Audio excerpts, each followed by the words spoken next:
After the victory over the Continental Army at the Battle of Long Island, which saw General Washington and his troops make a tactical withdrawal from New York during the autumn of 1776, the British, under General William Howe, took control of the strategically vital harbor, port of New York, and put New York City under military occupation until the end of the war in 1783.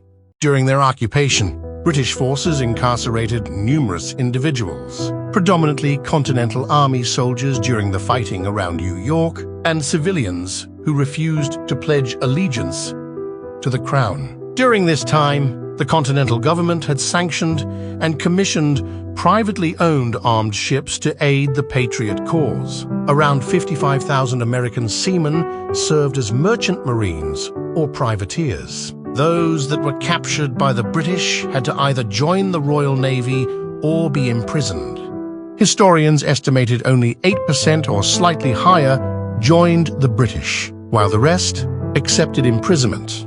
As British land-based jails reached capacity, they resorted to housing prisoners in a series of 16 prison ships. These were converted from abandoned or decommissioned warships anchored in Wallabout Bay, which was located in Upper New York Bay, near Brooklyn. These ships were severely overcrowded, and living conditions were deplorable. Food and water shortages, along with diseases, exacerbated the suffering of those held captive.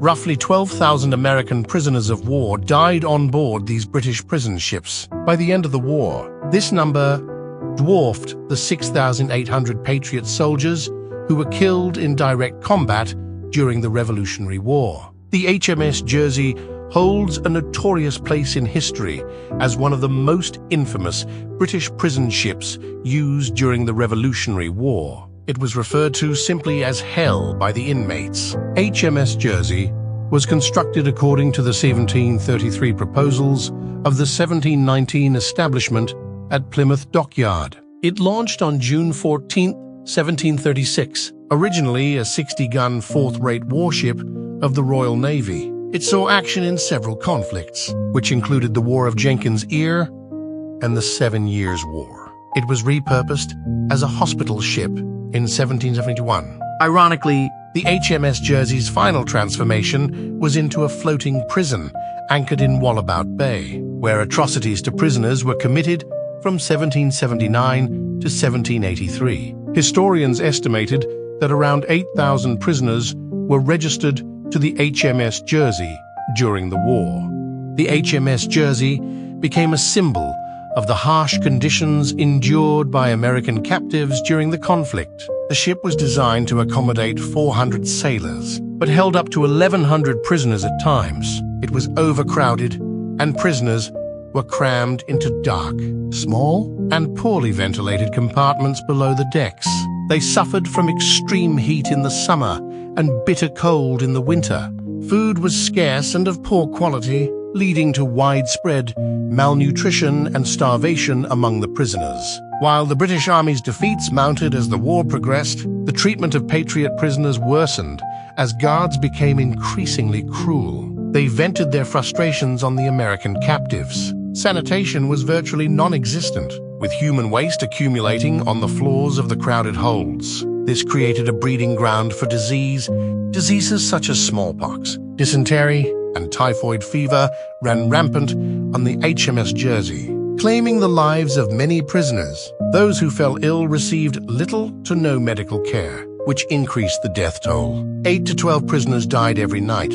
The burial process for these prisoners was hasty and undignified, with bodies thrown overboard or very shallowly interred on shore. Conditions were so bad on the prison ships that General Washington wrote the British several times to beg for better treatment of the prisoners, but he had no success. Mass graves were discovered almost a century later during the development of the Brooklyn Navy Yard. This bear witness to the atrocities and deplorable disposals of thousands of prisoners who perished aboard the HMS Jersey and other British prison ships.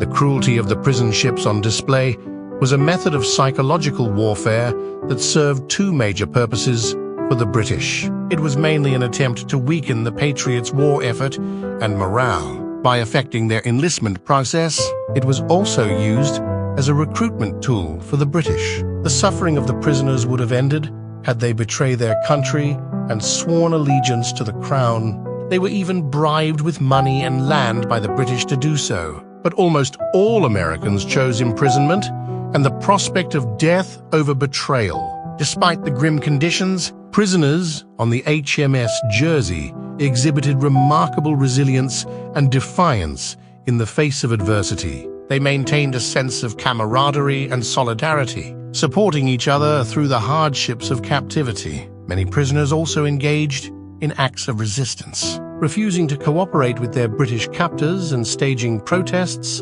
and escape attempts. Instead of weakening the Patriots' war effort, the horrors of the HMS Jersey served as a rallying cry for the American cause, galvanizing more support for the Revolutionary War effort and strengthening the resolve of the Patriots. Stories of the suffering endured on the prison ship were widely circulated, fueling sentiment against the British occupying forces and inspiring greater resistance.